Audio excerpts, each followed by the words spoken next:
कल हम लोगों ने पढ़ा था गुडविल का मीनिंग, है ना, कैरेक्टरिस्टिक्स और features of goodwill, nature of goodwill, और उसके साथ साथ factors affecting the value of goodwill, यानी कि वो कौन कौन से फैक्टर्स हैं, कौन कौन से वो क्या कहते हो आप तत्व है या साधन है जो गुडविल के वैल्यू को क्या करते हैं, अफेक्ट करते हैं। तो इसमें हम लोगों ने टोटल 10 पॉइंट हम लोगों ने पढ़ा था, जिसमें favourable location of the business, efficiency of management, the longevity of the business, nature of goods, है कि नहीं, and possession of license, monopolistic and other rights, risk involved, trend of profit, future competition and capital required। ये जो 10 point थे हम लोगों ने पढ़ा था और इसको समझ भी लिया हम लोगों ने, है ना। तो अब हम लोग उसके बाद एक चीज और पढ़ा था, हमने क्लासिफिकेशन ऑफ गुडविल पढ़ा था, जिसमें मैंने 2 टाइप्स के गुडविल के बारे में बताया था, sir purchase goodwill and self generated goodwill, मैंने ये आप लोगों को बताया था। तो अब हम लोग को क्या सीखना है सर, अब सीखना है sir method of valuation of goodwill, यानी कि कौन कौन से वो मेथड्स हैं जिन मेथड का यूज करके हम क्या कर सकते हैं, हम गुडविल की वैल्यू को कैलकुलेट कर सकते हैं। तो कौन कौन से वो मेथड्स हैं, तो इसमें सबसे पहला जो कि आपके सिलेबस में जो है, तो सिलेबस के अकॉर्डिंग अगर हम चलते हैं तो इसमें आपको पहला जो मिलेगा वो है एवरेज प्रॉफिट मेथड। क्या है आपका एवरेज प्रॉफिट मेथड, क्या है एवरेज प्रॉफिट मेथड, ठीक है, पहला method.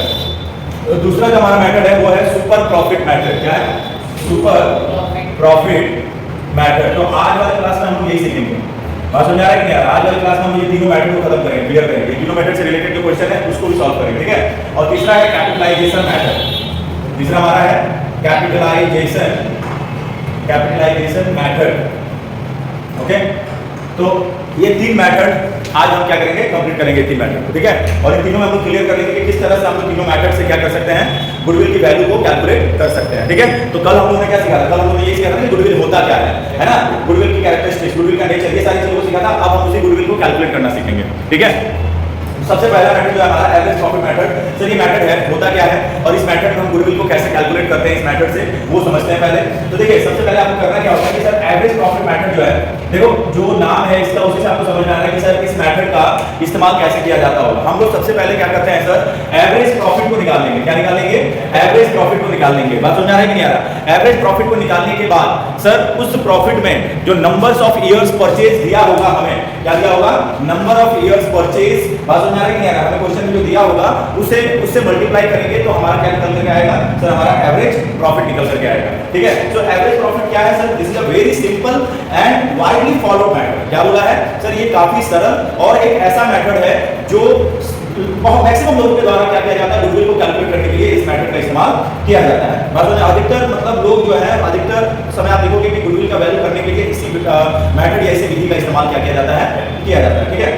In this method, goodwill is calculated on the basis of the number of past year profits. Sir इस मेथड से हम लोग क्या करते हैं, गुडविल जो कैलकुलेट होती है वो पिछले कुछ वर्षों में आपने क्या लाभ कमाया है उसके आधार पर हम क्या करते हैं सर, हम क्या करते हैं, हम गुडविल को कैलकुलेट करते हैं। Average of such profit is multiplied by the average number of years. Sir जो एवरेज निकल करके आता है वो पास्ट ईयर्स के प्रॉफिट का जो औसत हम निकालते हैं, कैसे निकालते हैं वो सीखेंगे हम लोग। तो जो भी पास्ट ईयर्स के प्रॉफिट का जो हम एवरेज निकाल करके लाते हैं, उस एवरेज प्रॉफिट में हम क्या करते हैं, नंबर ऑफ इयर्स, जो एवरेज नंबर ऑफ इयर्स होते हैं उनको हम मल्टीप्लाई कर देते हैं। क्वेश्चन में दिया रहता है कि 2 इयर्स 3 इयर्स 4 इयर्स जो भी है जो दिया रहेगा, एवरेज नंबर ऑफ इयर्स उससे गुणा कर देंगे और जो आंसर निकल के आएगा वही आपका क्या कहलाएगा सर, गुडविल कहलाएगा। बात समझ आ रहा है कि नहीं आ रहा है? सो इसका फार्मूला क्या बनेगा सर, अगर हमको एवरेज प्रॉफिट मेथड पर वैल्यूएशन ऑफ गुडविल निकालनी हो तो फार्मूला क्या बनेगा सर, फार्मूला बनेगा देखो, value of goodwill equal to sir average profit, क्या average profit multiply number of years purchase, number of years purchase. समझ आ रहा है क्या, number of year purchase, sir average profit multiply number of years purchase. ये आपको बस करना है और इससे आपको वैल्यू ऑफ गुडविल निकल करके आ जाएगा। जैसे कुछ एग्जांपल लेते हैं, ध्यान समझते हैं उसको। जैसे मान लीजिए कि आपको क्या किया गया है, आपको पिछले 5 वर्षों का प्रॉफिट दिया गया है, ठीक है। आपके बिजनेस के 5 वर्षों का लाभ आपको दिया गया है। सर पहले साल का लाभ आपका मान के चलते हैं कि सर पहले साल का लाभ था 1,20,000 रुपए, ठीक है। पहले साल का लाभ कितना था आपका 1,20,000 रुपए। दूसरा साल का लाभ आपका था वो 1,50,000। बात समझ आ रहा है कि नहीं आ रहा? सर तीसरे साल की जो प्रॉफिट आपकी थी वो कुछ 1,40,000 था। बात समझ आ रहा है? और चौथे साल की जो प्रॉफिट थी, चौथे साल में आपको प्रॉफिट नहीं हुआ, चौथे साल में आपको सब कुछ मान लो सर 70,000 आपका जो है वो लॉस हो गया, ब्रैकेट में दे दिया। ब्रैकेट में देने का मतलब होता है लॉस, जब ब्रैकेट लगेगा तो उसको हम लोग लॉस कहेंगे, ठीक है। और पांचवें साल की आपकी प्रॉफिट जो है सपोज वो मान के चलो कि सर पांचवें साल की जो प्रॉफिट है वो मान के चलो कि आपकी है 1,60,000 रुपए, ठीक है। ये आपका टोटल 5 साल का आपको पास्ट ईयर का प्रॉफिट दे दिया गया। इसी प्रॉफिट के बेसिस पर हमें क्या करना है, एवरेज प्रॉफिट मेथड को यूज करके वैल्यू ऑफ गुडविल निकालना है। तो एवरेज प्रॉफिट मेथड पर वैल्यू ऑफ गुडविल निकालने का फॉर्मूला क्या है, पहले उसको याद कर लो, ध्यान में रख लो। Average profit multiply number of years purchase. आगे बात समझ में, ठीक है। अब करेंगे क्या, सबसे पहले हम लोग इस प्रॉफिट, इस 5 इयर्स के प्रॉफिट के बेसिस पर हम क्या करेंगे, पहले एवरेज निकालेंगे। सर एवरेज प्रॉफिट निकालने के लिए क्या करते हैं, सर एवरेज निकालने का, कोई भी चीज का एवरेज निकालने का फॉर्मूला क्या होता है, सर जो नंबर से उनको जोड़ो और जितने नंबर से उतने से भाग दे दो।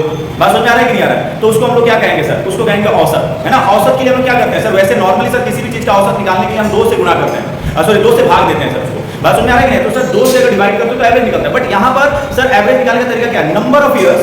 बात समझ आ रहा है क्या? अगर आपको एवरेज निकालना है, एवरेज प्रॉफिट निकालने का फॉर्मूला क्या है sir, total of past years profit divided by number of years, number of years. बात समझ आ रहा है कि नहीं आ रहा है? सर नंबर ऑफ ईयर्स यानी कि इसका मतलब क्या हो गया, इसका मतलब सर हम इनका टोटल पहले करेंगे। तो इनका टोटल करेंगे तो कितना निकलेगा, पहले यहाँ देखो, इनका टोटल करेंगे तो सर 1 20 1 50 यानी 1,20,000 1,20,000 यानी कि 2,70,000 ये हो गया आपका। 2,70,000 और 1,40,000 कितने हो जाएंगे सर, 2,70,000 यानी 2,70,000 और 40 कर देंगे तो 310 हो जाएगा, यानी कि सर 310 और 1 हो जाएगा सर 410 यानी कि 4,10,000 हो गया। ठीक है सर, सर 4,10,000 ये माइनस में, इसको ऐड नहीं करना, सिर्फ माइनस में इसको ऐड करेंगे। 4,10,000 इधर हुआ और 1,60,000 यहाँ पर हो गया। तो 4 10 और 60 कर देंगे तो सर कितना हो जाएगा, 470 और एक और, तो यानी कि 570 यानी 5,70,000 कितना आया, 5,70,000 आपका प्लस वाला है। अब इसमें से ये 70,000 तो माइनस में है, उसको भी तो निकालेंगे।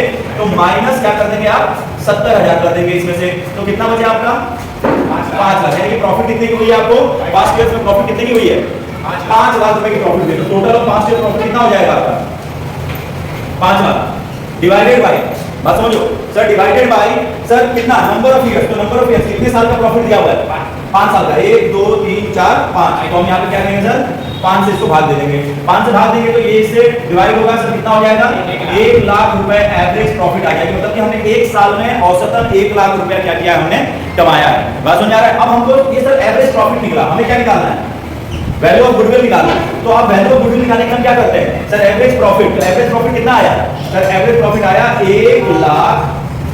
अच्छा मल्टीप्लाई, मान के चलते हैं कि sir number of year purchase हमारे क्वेश्चन में दिया हुआ 3 इयर्स, कितने साल दिए गए हैं, 3 साल दिए गए हैं। तो 3 years number of year purchase 3 साल। तो सर 3 से इसको गुणा करने में कितना आ जाएगा, यानी कि हमारा सर वैल्यू ऑफ गुडविल कितना हो गया, 3 लाख रुपए हमारी वैल्यू ऑफ गुडविल हो गई। सर किस केस में, ये था एवरेज प्रॉफिट मेथड। ये कौन सा केस था, एवरेज प्रॉफिट मेथड कैलकुलेट करने का तरीका।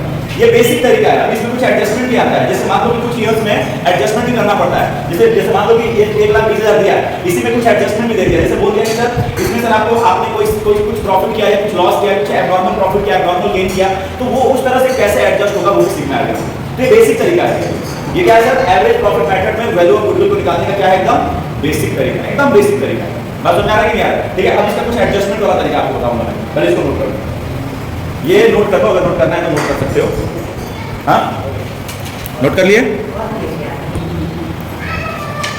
तो आगे अभी फिर हमारा क्या दिया हुआ है, एवरेज प्रॉफिट कैलकुलेट करने के लिए कुछ फैक्टर्स को हमें ध्यान रखना पड़ता है। बात समझ आ रहा है कि नहीं आ रहा? किसी भी ईयर्स का जो प्रॉफिट है, किसी भी ईयर से जो आपको प्रॉफिट दिया गया है, उस प्रॉफिट से आपको एवरेज प्रॉफिट आप निकालो। तो पहले तो हमने सीख लिया कि एवरेज प्रॉफिट आप कैसे निकालते हैं, लेकिन एवरेज प्रॉफिट निकालने के लिए, निकालने से पहले आपको एवरेज प्रॉफिट निकालने के लिए कुछ फैक्टर्स को ध्यान रखना पड़ेगा। बात समझ आ रहा है कि वो फैक्टर्स क्या क्या है, ध्यान से समझिएगा। जैसे कि सबसे पहला जो फैक्टर है वो है कि जो जितने भी एबनॉर्मल इनकम होंगे, क्या होंगे, एबनॉर्मल इनकम होंगे। तो मैं क्या बता रहा हूँ आपको, बता रहा हूँ फैक्टर्स। क्या बता रहा हूँ, फैक्टर्स। कौन से फैक्टर्स सर, वो फैक्टर्स जो ध्यान रखने होते हैं कब, while calculating क्या, the average profit, okay, while calculating the average profit। जब आप एवरेज प्रॉफिट कैलकुलेट करेंगे तो कुछ बातों का ध्यान रखना पड़ता है। इसमें सबसे पहला जो बात है वो क्या, हमारा सबसे पहला फैक्टर सर, जितने भी एबनॉर्मल इनकम होंगे। एबनॉर्मल इनकम किसको कहते हैं, एबनॉर्मल इनकम वो इनकम होते हैं जो नॉर्मल नहीं है, मतलब जिसका होना जो है ना वो तय नहीं होता लेकिन हो जाता है। ऐसा बात समझ आ रहा है कि नहीं आ रहा है? हो गया, अचानक से कोई ऐसा इनकम हुआ आपको जो आपने एक्सपेक्ट नहीं किया था कि होगा। बात समझ आ रहा है? आप एक्सपेक्ट नहीं कर रहे हो कि होगा, लेकिन हो गया। बात समझ आ रहा है कि नहीं आ रहा है? अब जैसे विनीत को देखो, है ना, कोई एक्सपेक्ट नहीं किया था कि वो 12th में आके इतना सुधर जाएगा, लेकिन सुधर गया बेटा, है ना। अभी एक्सपेक्टेशन तुम्हारा जो है ना तुमसे बहुत हाई हो चुका है, आ रहा बात समझ में, तो थोड़ा और सुधर जाओ, है ना। 11th में जो कुछ चीज़ें थी वो उसको थोड़ा सा चेंज और करो, ठीक है। हाँ जैसे देखो आप निकलता है, यहाँ से निकलता है क्लास से निकलता है तो सीधा घर पहुँच जाता है ना। पहले नहीं तो क्लास से घर नहीं पहुँचता था, किसी और ही रास्ते में, क्लास के कोई और ही रास्ता पकड़ लेता था बेचारा, है ना। हाँ थोड़ा क्या था, यहाँ से निकलता था द्वारिकापुरी पहुँच जाता है ना, फिर वहाँ से संकट पहुँचा, है कि नहीं। हाँ सुनो सुनो मत जाएगा, बात समझ आ रही नहीं है, ठीक है। घर जाएगा सीधा, यहाँ से निकलो सीधा घर पहुँचोगे, ठीक। अपने को तुम्हारे पापा अलग परेशान, मम्मी अलग परेशान, दीदी अलग परेशान, बाद मेरे पास कॉल आता है, विनीत का कोचिंग क्लासेस कितने बजे से थी 4 बजे से, है ना, 4 से तो 5 बजे सर अभी तो 6 बज रहा, पहुँचा नहीं विनीत अभी तक। इसका अच्छा इसको भगा दिया इसने, सुनो चलो ठीक है, abnormal income of a year, abnormal income of a year, ठीक है, should be deducted.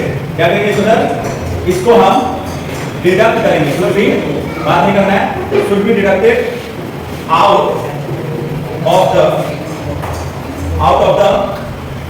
Net profit, should be deducted out of the net profit of that year, इसका क्या मतलब है sir, abnormal income of the year should be deducted out of the net profit of that year. इसका मतलब ये है कि sir अगर आपको किसी भी एक साल में अगर आपको एबनॉर्मल इनकम हुआ है, यानी कि सर ऐसे इनकम जिसको आप एक्सपेक्ट नहीं कर रहे थे कि होगा बट हो गया, बात समझ आ रहा है कि नहीं आ रहा, तो ऐसे एबनॉर्मल इनकम को आप क्या करोगे, उस ईयर के नेट प्रॉफिट को निकालने के लिए क्या करोगे, उस ईयर के प्रॉफिट में से उसको डिडक्ट कर दोगे, माइनस कर दोगे, बात समझ आ रहा है कि नहीं आ रहा, तो ध्यान रखिएगा ये, ठीक है। दूसरा क्या चीज ध्यान रखना है आपको सर, दूसरा ध्यान रखना है कि सर जैसे एबनॉर्मल इनकम को आप डिडक्ट कर रहे हैं तो एबनॉर्मल लॉस को क्या करेंगे, प्लस कर देंगे, एबनॉर्मल लॉस को आप क्या करेंगे, एबनॉर्मल लॉस को आप ऐड कर देंगे, बात समझ आ रहा है कि नहीं आ रहा।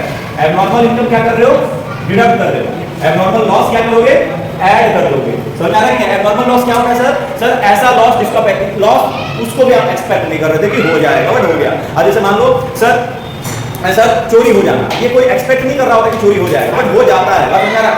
आग लग जाना और कुछ नुकसान हो जाना, बात समझ आ रहा है कि नहीं आ रहा है, ठीक है ना। तो ये इस तरह की जो नुकसान जो होती है ना सर, इसको हम लोग क्या कहते हैं, एबनॉर्मल लॉस कहते हैं। तो एबनॉर्मल लॉस कभी भी सर प्रॉफिट में ऐड होता है, बात समझ आ रहा है कि नहीं आ रहा है। और एबनॉर्मल इनकम जो है वो कभी भी क्या होता है, माइनस होता है, ध्यान रखिएगा ये चीज, ठीक है। और जिस ईयर में हो रहा होगा, सुन लो, जिस ईयर में हो रहा होगा उसी ईयर के इनकम में से हम उसको क्या करेंगे, प्लस या माइनस करेंगे, आ रहा बात समझ में, ठीक है। थोड़ा वहां जाकर तुम लोग बोलो ना कि एक काम करो, तुम लोग खेलना है थोड़ी देर के बाद खेल लेना, उन लोग को थोड़ा सा रोको, ठीक है। तो एबनॉर्मल लॉस क्या कर रहे हैं हम लोग, ऐड कर रहे हैं। अभी सब बताऊंगा मैं कि एबनॉर्मल इनकम क्यों ऐड कर रहे हैं और एबनॉर्मल लॉस एबनॉर्मल इनकम क्यों माइनस कर रहे हैं और एबनॉर्मल लॉस को क्यों ऐड कर रहे हैं, मैं बताऊंगा अभी आपको। सर तीसरा जो पॉइंट आपको जो ध्यान रखना है वो क्या रखना है कि सर अगर कोई भी आपको इनकम हो रहा है, इनकम फ्रॉम क्या, इनकम फ्रॉम इन्वेस्टमेंट, हमारे मालूम है income from investment should be deducted. अगर आपको किसी इन्वेस्टमेंट से इनकम अगर हो रहा है तो इसको आप क्या करेंगे, इसको आप माइनस करेंगे, डिडक्टेड आउट ऑफ, सुनिएगा, out of the net profit. कहां से माइनस करोगे, जो इस ईयर का नेट प्रॉफिट होगा उसमें से माइनस करोगे, बात समझ आ रहा है कि नहीं आ रहा, of that year, because this income is received from outside the business. ऐसा क्यों है सर, क्योंकि ये जो इनकम है ये कहां से आपको मिला है, दिस इनकम, ये इनकम कहां से मिला है आपको, बिकॉज़ दिस इनकम, ये जो इनकम है ये आपका भले ही नॉर्मल इनकम है लेकिन ये उस बिजनेस का इनकम नहीं है, ये आपने कहीं इन्वेस्ट किया था वहां से आपको ये इनकम क्या हुआ है, because this income is received from outside the business, from outside the business, clear है, ठीक है। तो ये ध्यान रखेंगे सर, तीन चीजों का आपको ध्यान रखना है क्या करते वक्त, गुडविल को कैलकुलेट करते वक्त किस मेथड पर, एवरेज प्रॉफिट मेथड पर कैलकुलेट करते वक्त, बात समझ आ रहा है कि नहीं आ रहा है, ठीक है। तो पहला चीज क्या ध्यान रखना है सर आपको कि सर एबनॉर्मल अगर इनकम होगा तो उसको माइनस करेंगे, एबनॉर्मल अगर लॉस होगा तो उसको प्लस करेंगे, और अगर आपको किसी भी इन्वेस्टमेंट से अगर प्रॉफिट होती है तो वो इन्वेस्टमेंट सर आपका बिजनेस का प्रॉफिट नहीं माना जाता है, इन्वेस्टमेंट से होने वाली प्रॉफिट, बात समझ आ रहा है कि नहीं आ रहा है, क्योंकि इन्वेस्टमेंट के लिए अलग ही एक कॉन्सेप्ट बना हुआ है। इन्वेस्टमेंट अगर आपने कहीं कर रखा है, मतलब आपने कहीं पैसा लगा रखा है और वहां से अगर आपको क्या हो रहा है, आपको अगर रिटर्न मिल रहा है तो आपका बिजनेस नहीं है, बात समझ आ रहा है कि वो कैपिटल गेन है, कैपिटल गेन, बात समझ आ रहा है कि नहीं आ रहा है, और कैपिटल गेन है सर, इसलिए वो बिजनेस के इनकम में क्या नहीं होगा सर सर आपका ऐड, बिजनेस की प्रॉफिट में सर क्या नहीं होगा सर, ऐड नहीं होगा। बात समझ आ रही है? तो प्रॉफिट और गेन अलग अलग चीजें होती है, ध्यान रखिएगा। बात समझ आ रही है कि आप शेयर मार्केट में पैसा लगाते हो, वहां से जो आपको रिटर्न आता है वो गेन है सर आपके लिए। बात समझ आ रही है कि यार वो गेन है, वो प्रॉफिट नहीं है, समझे? अरे बात समझे? लेकिन जो बिजनेस में तुम पैसा लगाते हो वहां से जो रिटर्न आता है वो क्या है सर आपके लिए, वो आपके लिए प्रॉफिट है। आपने 20 रुपए का सामान खरीदा और 40 रुपए में बेच दिया। बात समझ आ रहा है कि नहीं आ रहा है? अब आपने सर कहीं पे पैसा लगाया, बात समझिए, आपने कहीं पैसा लगाया सर, 100 रुपया लगाया और लगाया है आपने, कहीं इन्वेस्ट किया आपने, बात समझ आ रहा है कि नहीं आ रहा है? और वहां से आपको कुछ रिटर्न आता है, समझ आ रहा है कि नहीं आ रहा है? सो प्रॉफिट जो है ना कई बार सर्टेन होता है, लेकिन सर रिटर्न जो है ना वो जल्दी सर्टेन नहीं होता, आपको पता होना चाहिए। रिटर्न बढ़ भी सकता है और घट भी सकता है, समझ आ रहा है? लेकिन प्रॉफिट किसी चीज पर होना ये आपका सर्टेन होता है। जैसे मार्केट में बहुत सारी चीजें बिक रही है ना, अब उनकी जो प्रॉफिट है सर, जिनकी एमआरपी फिक्स है सर, उनका तो प्रॉफिट सर्टेन है। अब डिपेंड करता है आप पर कि आप उसको घटा भी सकते हो, बढ़ा भी सकते हो, है ना? आप इसको डिस्काउंट पे बेच दो तो प्रॉफिट कम हो जाएगी। बात समझ आ रहा है कि नहीं आ रहा है? बाकी आप फुल मार्जिन लेकर के बेचो ना सर, तो कोई लॉस आपको नहीं होगा सर, पूरा प्रॉफिट होगा आपका।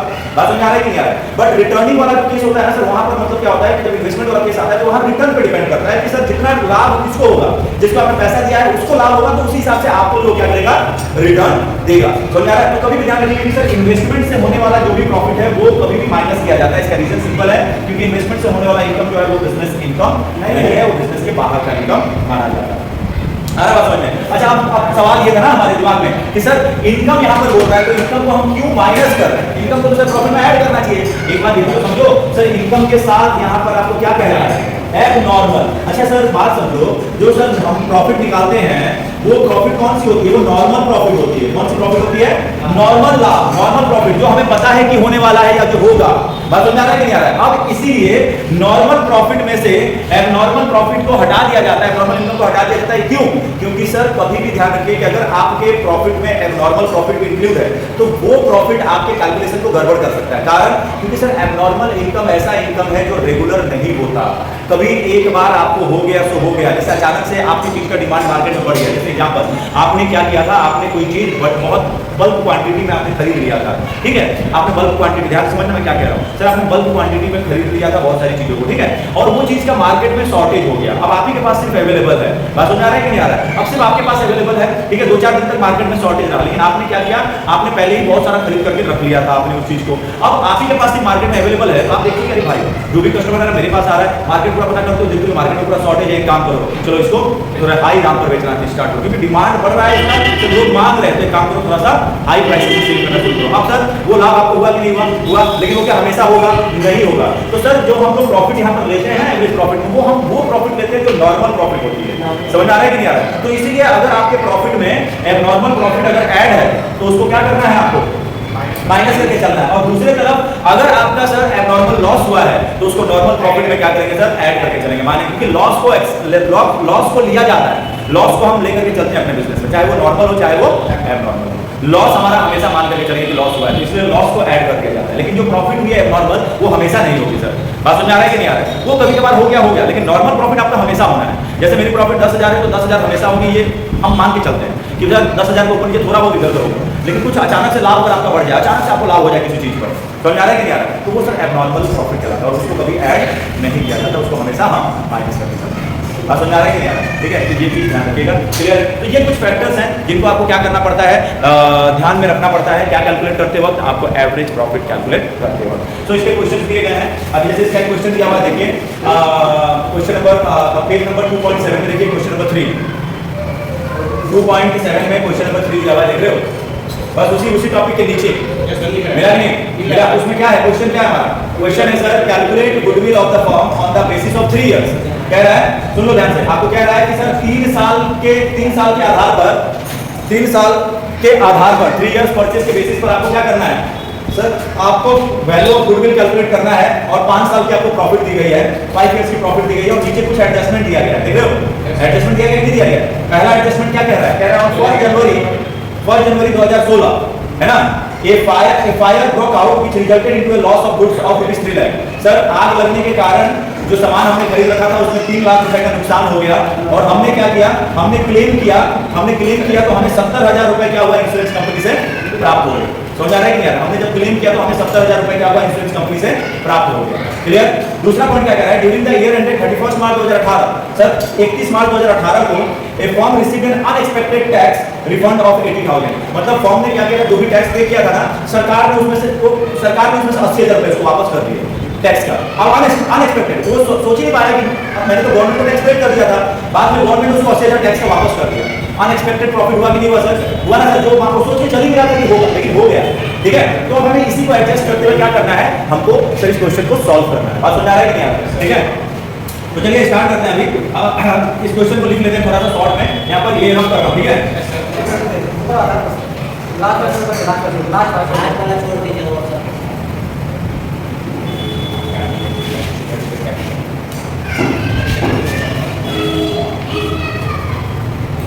देखिए क्वेश्चन क्या हमारा क्वेश्चन है कि सर आपको 5 इयर्स की प्रॉफिट दी गई है, 5 साल की प्रॉफिट दी गई है। ठीक है, 5 साल की आपको प्रॉफिट दी गई है, 5 साल की प्रॉफिट आपको दी गई है क्या? 2013 2014 की प्रॉफिट कितनी दी गई है सर? आपको दी गई है 4 लाख रुपए। ठीक, फिर आपको 14-15 की प्रॉफिट कितनी दी गई है? 14-15 की प्रॉफिट कितनी है? 5 लाख, 5 लाख रुपए। फिर सर 2015-16 की प्रॉफिट कितनी है? प्रॉफिट नहीं, इसमें लॉस हुआ है, ब्रैकेट में दिया हुआ है, तो ये लॉस है आपका 60,000। फिर 2016-17 की प्रॉफिट कितनी है? 2016-17 की प्रॉफिट है 1,50,000। और फिर 2017-18 की प्रॉफिट कितनी है हमारी सर? 2,50,000, 2,50,000 आपका ये प्रॉफिट है। क्लियर? अब हमें करना क्या है कि दो एडजस्टमेंट दिए गए, दोनों एडजस्टमेंट को समझना है। सबसे पहले तो सर हम टोटल प्रॉफिट निकालेंगे। यहाँ पर हम लोग क्या करते हैं सर? पहले टोटल प्रॉफिट, पहले प्रॉफिट को कैलकुलेट करेंगे। अच्छा, प्रॉफिट को अगर सिर्फ इतना ही दिया रहता तो हम क्या करते हैं? हम इसी को प्लस माइनस करके टोटल प्रॉफिट निकाल देते, जैसे इसके पहले एक क्वेश्चन हमने किया था। आ रहा है बात समझ में? लेकिन यहाँ पर जो हमने 3 फैक्टर के बारे में सीखा, समझा कि सर अगर एबनॉर्मल क्या हो, एबनॉर्मल अगर इनकम हो, एबनॉर्मल इनकम अगर होता है तो उसको माइनस किया जाता है, और एबनॉर्मल लॉस होता है तो उसको प्लस किया जाता है। ये हम लोगों ने सीखा ना? ठीक है, तो चलिए उसको एडजस्ट करेंगे। दो एडजस्टमेंट दिए गए हैं। अब देखिए 2013-14 में कोई एडजस्टमेंट नहीं बोला, हमें कह रहा है कि 1 जनवरी 2016 को आग लगने के चलते समान नुकसान होता है 1 जनवरी 2016 को। ठीक है, जिसमें 3 लाख रुपए का समान नुकसान होता है हमारा, लेकिन इंश्योरेंस कंपनी हमें 70,000 रुपए की क्या करती है? क्लेम करने पर देती है। तो सर 1 जनवरी 2016 का मतलब क्या हुआ सर? 15-16, 16-17 कहां से? 15-16 में ना? समझ आ रहा है कि नहीं आ रहा है? 15-16 में आपको क्या हुआ सर? 15-16 में आपको, क्योंकि देखो 15-16 में क्या है, शुरू कब होगा? 1 अप्रैल 2015 को शुरू हो रहा है और 31 मार्च 2016 को खत्म होगा। अब हमें नुकसान कब हो रहा है सर? नुकसान हो रहा है 1 जनवरी 2016 को, जो कि इसके बीच आएगा ना, है ना? तो ये किस ईयर में एडजस्ट होगा? इस ईयर में एडजस्ट होगा। ठीक है, तो सर इसका 4 का 4 लाख वैसे ही रह जाएगा, इसका 5 का 5 लाख वैसे ही रह जाएगा, लेकिन इसमें कुछ एडजस्टमेंट होगा। एडजस्टमेंट क्या होगा सर? पहले से ऑलरेडी हमारा सर कितना माइनस में है? सर 60,000 हमारा माइनस में है। बात समझिए, माइनस में 60,000 है सर आपका। बात समझ आया? माइनस में ऑलरेडी 60,000 है। अच्छा, उसके बाद में आप क्या करते हो? प्लस करते हो। क्या प्लस करते हो सर? एबनॉर्मल लॉस को प्लस करते हो। तो लॉस कितने का हुआ सर आपको? सर 2,30,000 का लॉस हुआ ना, क्योंकि क्वेश्चन में क्या बोला है? जब 3 लाख रुपए आपका नुकसान हुआ, लेकिन उसमें से 70,000 आपको वापस मिल गया, तो नुकसान कितने का हुआ? 2,30,000 का ही ना सिर्फ नुकसान हुआ आपको। बात समझ आ रहा है कि नहीं आ रहा? समझे सर? 3 लाख में से 70,000 माइनस कर दो ना, जो आपको रिफंड मिल चुका है, तो नुकसान तो 2,30 का ही ना हुआ आपको। तो सर 2,30 में से 60,000 घटा दो, प्लस माइनस माइनस होता है। 2,30 में से 60 घटा दो, कितना आएगा सर? 1,70,000। ये 1,70,000 हो गया 15-16 की प्रॉफिट। समझ में आ रहा है कि नहीं यार? प्लस में आ गया 1,70,000। ठीक है, अब उसके बाद में हमारा क्या है सर? फिर कह रहा है कि सर 31 मार्च 2018 को क्या हुआ है? अनएक्सपेक्टेड टैक्स रिफंड हुआ है। तो सर 31 मार्च 2018, 31 मार्च 2018 का मतलब क्या हो गया सर? 17-18 17-18 जाएगा नहीं जाएगा? यानी कि इस ईयर का प्रॉफिट में कोई चेंजेस नहीं है सर, ये सेम टू सेम रह जाएगा। तो चेंजेस क्या हुआ सर? ये अब देखो इसमें कितना था आपका? 2,50,000 प्रॉफिट थी, अनएक्सपेक्टेड प्रॉफिट हुआ है, मतलब कि आपको एबनॉर्मल इनकम हुआ है, तो ये क्या हो जाएगा? माइनस हो जाएगा। माइनस कितना? 80,000 माइनस हो गया, यानी कि सर कितना आ जाएगा? 1,70,000। अब इन सबको ऐड कर दो, इन सबको ऐड कर दो, कितना आएगा? 13,90,000। 13,90,000, 13,90,000 ये आपका आ गया। क्लियर है? अब इसका एवरेज प्रॉफिट निकाल लो। तो सर एवरेज प्रॉफिट निकालेंगे तो क्या करेंगे हम एवरेज प्रॉफिट में? ये बेटा अपना हो गया ना ये? देखो अब एवरेज प्रॉफिट निकालो सर। एवरेज प्रॉफिट निकालने के लिए फॉर्मूला क्या था हमारा? फॉर्मूला ये था कि सर जो प्रॉफिट आया है, net profit, total net profit जो आया उसको ले लो 13,90,000 एंड डिवाइडेड बाय कितने साल का प्रॉफिट है? 5 इयर्स। तो 5 से डिवाइड कर दो, 5 से इसको कट करो, 5 दूनी 10, 5 2 10, 3 9, 5 7 35, 10 हो जाएगा क्या? 40, 5 8 40। ठीक है, 2,00,000 78,000 2,78,000 आपका क्या आ जाएगा सर? 2,78,000 आपका आ जाएगा क्या एवरेज प्रॉफिट। अच्छा आपको नंबर ऑफ ईयर परचेज कितना दिया है? 3 इयर्स दिया गया है क्वेश्चन में। क्या दिया है? नंबर ऑफ ईयर परचेज कितना दिया है? 3 इयर्स दिया गया है। तो 3 इयर्स अगर दिया गया है तो हम वैल्यू ऑफ गुडविल कैसे निकालेंगे? वैल्यू ऑफ गुडविल निकालने का फॉर्मूला क्या हमारा? सर जो एवरेज प्रॉफिट आया उसको आप क्या करो मल्टीप्लाई कर दो नंबर ऑफ ईयर परचेज करो। 3 इयर्स परचेज कर दो सर 300 300 300 2 23 का 3 2 6 8,34,000 रुपए 8,34,000 आपका क्या हो जाएगा? आंसर हो जाएगा गुडविल का वैल्यू। समझ आ रहा है कि नहीं आ रहा? ठीक है, कोई कंफ्यूजन है? क्लियर है? एवरेज प्रॉफिट आ रहा, समझ में आ रहा है तुमको? थोड़ा थोड़ा आएगा धीरे धीरे, जैसे जैसे एक क्वेश्चन प्रैक्टिस करोगे वैसे वैसे समझ में आने लगेगा। बात समझ आ रहा है कि नहीं यार? तो प्रैक्टिस जितना ज्यादा करोगे उतना समझ में आएगा। अब आप न्यूमेरिकल क्वेश्चंस निकालो, एवरेज प्रॉफिट वाला पार्ट निकालो, न्यूमेरिकल क्वेश्चन निकालो और उसको सॉल्व करो। समझ में आ रहा है मैं क्या कह रहा हूँ?